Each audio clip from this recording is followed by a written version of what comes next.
Hello everyone, this is Colin once again. I've been trying to make this video several times now. Oh, and before I start, I just want to say that I think there's some bug going around YouTube where like the image of the video freezes but the audio is still good, so just wanted to warn you in advance if that's going to happen, because it might. Anyway, this is sort of going to be a rant because I don't really have a clear trajectory of where I'm trying to go with this video. It's just thoughts that have been kind of going through my mind right now. So I've been reading the works of the American Muslim author Michael Muhammad Knight, who essentially has documented the variations in Muslims around the world and the United States. And he's really speaking my language as far as trying to, because he was a Muslim American convert. He, from Catholicism, he became disillusioned with the Orthodoxy, so he's really speaking my language. And one of the facts is that Islam, like any religion, has these variations within its members. You have people around the world in the United States that may have different thoughts about theology, have different thoughts about legalities, about social concepts, and this has been something that has existed in Islam's history since really the beginning. And when you read his works, you really get a sense of that. And so, one thing that I really hit me when I finished reading three of his books that I own, and I'll probably be reading his other ones as well, was that the reality of this variation and how people neglect this reality. And what I mean is that you have two groups. You have the apologists who defend a religion, and really you can insert whatever religion we're talking about. This is not meant just to be about Islam. You have the apologists who defend the religion, and then you've got the polemics who try to criticize it. Both are arguing with each other, if you will. And what I find fascinating is how both camps usually forget this fact about variation. So, for example, I watched an interview with Michael Muhammad Knight here on YouTube, and then, you know, how YouTube gives the suggestions to watch other videos. One was by David Wood of Answeringislam.org. And he was criticizing an ABC documentary where he just was sort of going through different points. And at one point, David Wood said something like, all Muslim scholars believe, or I think he said medieval scholars or something like that, believe that abrogation is, in essence, this idea that the later verses in the Quran abrogate the earlier verses, etc., etc. And he basically says that all scholars, or all medieval scholars, agree with this. Now, I've done like 3 videos on the subject, and that is just false. There are scholars in the major scholars who have done research on this topic, about 2 thought this. The rest of them had variations. It was like this one verse gets rid of this other verse, and it's actually a very complex topic. Not as easy in black and white as David Wood made it sound, as Jay Smith has made it sound, etc., etc. Now, having said that, let's just pretend for a second that what David Wood said was true, and that all scholars, medieval and otherwise, have had this attitude that the later verses cancel out the older verses. For Muslims living in the 21st century, they could ask the question, who cares? If an average Muslim picks up the Quran and starts reading it, he or she may not even realize that scholars had this attitude about the Quran, and yet that's not going to affect their faith and their practicing of the religion.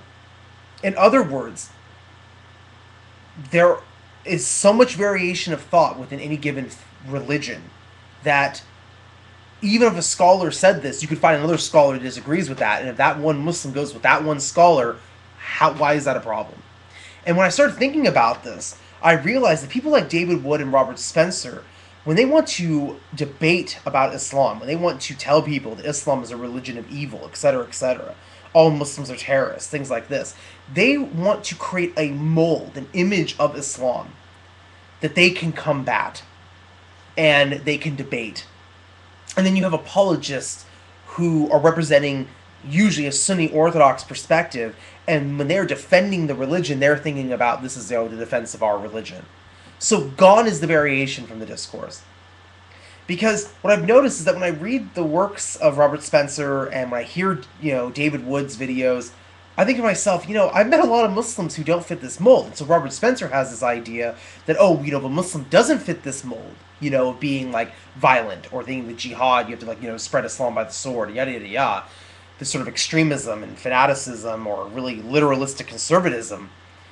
If you don't fit that mold, according to Robert Spencer, you're not really a Muslim, or you're just an ignorant Muslim, or you're a Muslim who is just consciously cutting out parts of your faith. What I find fascinating is how ignorant that makes people like Robert Spencer sound. So it's like, if I don't fit your molds, you can come up and like bash me, with your verbal debate tactics and your polemics. Then therefore, because you can't argue with me, because many of your arguments will fall flat against many Muslims around the world who don't prescribe to a mold that you are trying to debate, then therefore you don't, that person doesn't is a real Muslim. I mean, that's crazy to me. It really makes the discourse black and white. And this sort of thought, this sort of mental processing is lazy in nature. When you think in this sort of black and white mentality of this is right, this is wrong, and you forget all the shades of gray that exist in the middle. It really is a scary premise. And it starts with being honest with yourself. When I first started making videos here on YouTube, I thought I was defending the religion of Islam. I had this really big, loaded idea. I was really naive. And then I realized when I started educating myself that I really identified with a certain group. It was like Orthodox, Sunni, Ashari, Shafi fiqh. And then I came on here, made a video saying, hey, yeah, when I make videos from this point forward, I'm coming from this perspective. Because I'd have, Quran-only Muslims, Sufi Muslims, Shia Muslims come on, and they'd send me PMs saying, hey, you don't really represent what we're talking about, or, well, we don't really, this isn't really relevant for us that you're talking about this hadith, or blah, blah, blah. And then I realized, oh, yeah, I'm only really representing a certain percentage, if even that. And that's where honesty begins, when you can acknowledge that. What I think when discourse breaks down is when you start using big blanketed statements like all Muslims, Islam, stuff like that. It really makes a big difference when you can see the variations. But see, that takes more mental processing. That takes a higher form of intelligence, of cognitive skills, in the development of our psychology. That's a very advanced way of thinking. And it hurts our minds sometimes, because when we're talking to people, you just want to be able to say Muslims, Islam, Christianity, Christians, Buddhists, Buddha, Buddhism. You don't want to just sort of break it down, because it gets really complicated, and then you have people going, no, I can't take it anymore. It's too much information. But that's the bane of education. That's, as my research psychology professor would tell us throughout the semester, that's the curse of knowledge. Once you know something so profound, you cannot unlearn that. You cannot let that go. You know that information. And so both sides, the hardcore apologists, the polemics, they want to keep the debate simple, because that way you won't be thinking and seeing all the shades of gray. You'll be thinking to yourself, this is what Islam teaches, this is what Islam teaches. See, their arguments are very similar in that very core, basic, logical sense.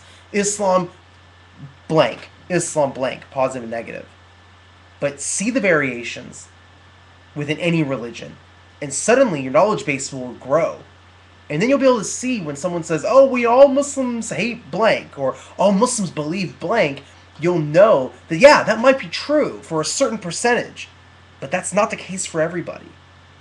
And it hasn't been. Because if you go up to a scholar, the scholar will give you an answer to something, but that scholar has his own bias. He has his own educational background. He has his own school of thought. He has his own way of thinking of things. And a lot of Muslims do know this, but a lot of them forget. And a lot of the people who are critics want to either cover this up, or they want to ignore it entirely, or they want to create this true Muslim and false Muslim paradigm, which is just ludicrous. Very ludicrous. And, I don't know what the answer is. Again, I'm not really trying to say that anyone's right or wrong. These are observations that I have been making, and I do plan on making more videos in the future along these lines. But I'm sorry if I offended anyone. That's not my intent. As I've said in my more recent videos, I am done trying to debate people. I want to have nice dialogue. I want to learn from everybody, and I appreciate everybody's support. So thank you all for watching. Peace be with you all.